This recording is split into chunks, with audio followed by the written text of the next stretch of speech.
Denise Walker thought peace had finally found her. After years of saving, she and her husband Philip had bought their dream home, a neat two-story in Meadowridge Estates, the kind of place where the lawns looked cloned and the neighbors waved just enough to seem polite.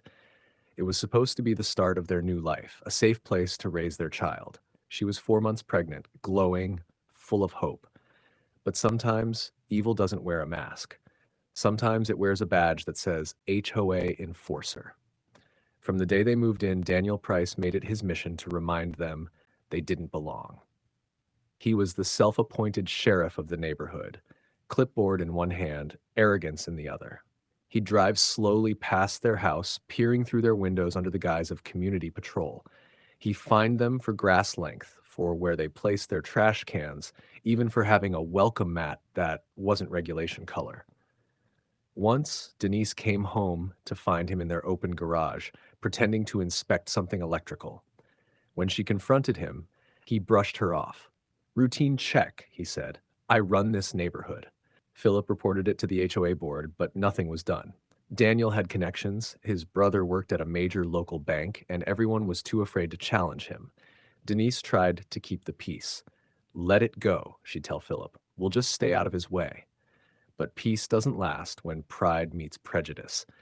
It was a cool November morning when the storm finally broke. Philip had gone grocery shopping, leaving Denise alone at home. She'd been decorating early for Christmas, a small wreath on the door, a bit of garland along the railing, something to brighten the mood. She was humming softly when a harsh pounding shook the door. She opened it halfway and froze. Daniel stood there, clipboard in hand, his expression already sharp with irritation. "Morning, Daniel," she said carefully. "Morning?" he snapped.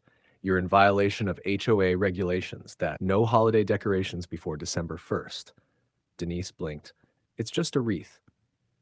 "Regulation is regulation," he said, thrusting a paper toward her. "That'll be a $500 fine." She stared at him. "You can't be serious." "I don't joke about community standards," he replied. Denise folded her arms. "We'll take it down, but we're not paying a dime." Daniel's tone hardened. "That's not how this works, Mrs. Walker." "Then maybe you should leave," she said, stepping back. He took a step forward instead. "You don't tell me when to leave. This is my neighborhood." Denise frowned. "You don't own this place, Daniel. You don't own anyone here." He leaned closer, his voice lowering. "People like you never learn respect." Before she could even react, tension exploded, an abrupt shove, the sound of a cry, and the world tilting beneath her. When she hit the ground, pain flared through her side, and everything blurred. Moments later, the sound of tires screeching filled the street. Philip's car. He leapt out, dropping his groceries on the driveway. "Denise!" he shouted, racing to her. She tried to speak, her hand pressed against her stomach. "I just need to lie down." "No, stay still," Philip said, panic in his voice. "Help's on the way." Then he turned toward the porch and saw Daniel standing there, arms crossed as if nothing had happened. "You owe $500 for non-compliance," Daniel said flatly. Philip stared at him in disbelief. "You hurt my wife, and you're still talking about money?" "I didn't hurt her," Daniel said quickly. "She fell. She was being difficult." "So she just pushed herself down our own stairs?" Daniel shrugged. "I was enforcing HOA policy." Philip rose slowly, his jaw clenched. "You have no idea what you've done." Daniel smirked. "Don't start something you can't finish, Colonel. This is private property. Your rank doesn't matter past these gates." Philip froze. "How do you know my rank?" "I make it my business to know who lives here," Daniel said smugly.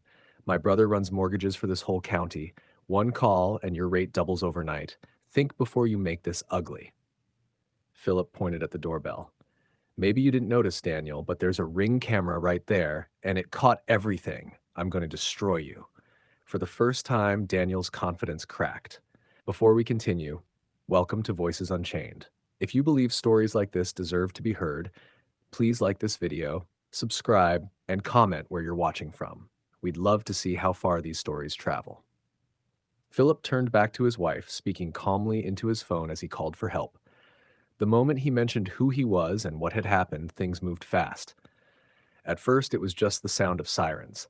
Then came a low rumble, deep, mechanical, growing louder.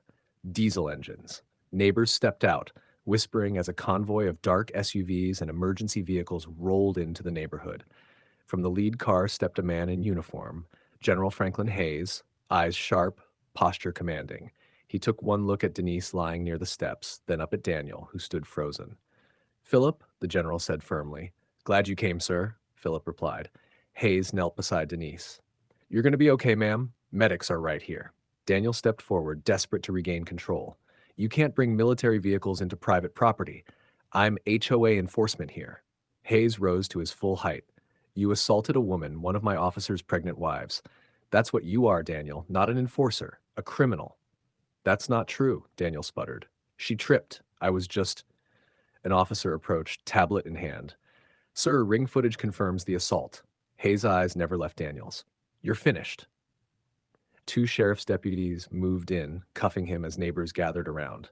"You can't do this. I'm HOA," Daniel shouted. "Not anymore," the deputy said coldly. "You're under arrest for assault and trespassing." The crowd watched in silence as Daniel Price, once the self-proclaimed ruler of Meadowridge Estates, was led away in handcuffs. Philip climbed into the ambulance beside his wife, holding her hand as they sped to the hospital. He didn't say much, just kept whispering, "You're safe now. I've got you." Hours passed before a doctor finally emerged with a calm smile. "Good news," he said. "The baby's fine. Just some bruises, but both mother and child are safe." Philip's shoulders sagged with relief. He took Denise's hand, kissed her forehead, and whispered, "You're my miracle." When they returned home 2 days later, something had changed. Instead of judgmental stares, the whole neighborhood was waiting for them. Arms full of flowers, food, and apologies. Even members of the HOA board stood there, looking ashamed. One older woman spoke first. "We're so sorry, Denise. He made everyone afraid to speak up. We should have stopped him long ago." Denise smiled softly. "Then start now. Make this neighborhood what it was meant to be." A few steps behind, General Hayes approached in full uniform, shaking Philip's hand. "I've spoken with the district attorney. He'll face full charges." "You did the right thing, Colonel." Philip nodded. "Thank you, that, sir." Hayes smiled faintly. "Thank your wife. She's tougher than most soldiers I know." That evening, as the sky turned gold and violet, Philip and Denise sat together on their porch steps, the same ones that once symbolized pain, now reclaimed as peace. Philip looked at her, voice quiet. "You still want to stay here?" She leaned her head against his shoulder. "We fought for this home. We're not leaving." Before we wrap up, if stories like this remind you that justice still matters, that good people still stand up when it counts, make sure you're subscribed to Voices Unchained. Hit that like button and tell us where you're watching from. Every share helps these stories reach someone who needs to hear them, because arrogance always thinks it's untouchable until accountability knocks on its door. Daniel thought he ran the neighborhood. He thought power came from threats and titles. But real power, it came from integrity. From a soldier who refused to be intimidated and a woman who stood her ground. Today, the Walkers' house still stands at the end of Maple Crescent, wreath on the door, porch light warm, and every time neighbors pass by, they remember, never underestimate the quiet ones. Because sometimes the people you look down on are the very ones destined to rise above you.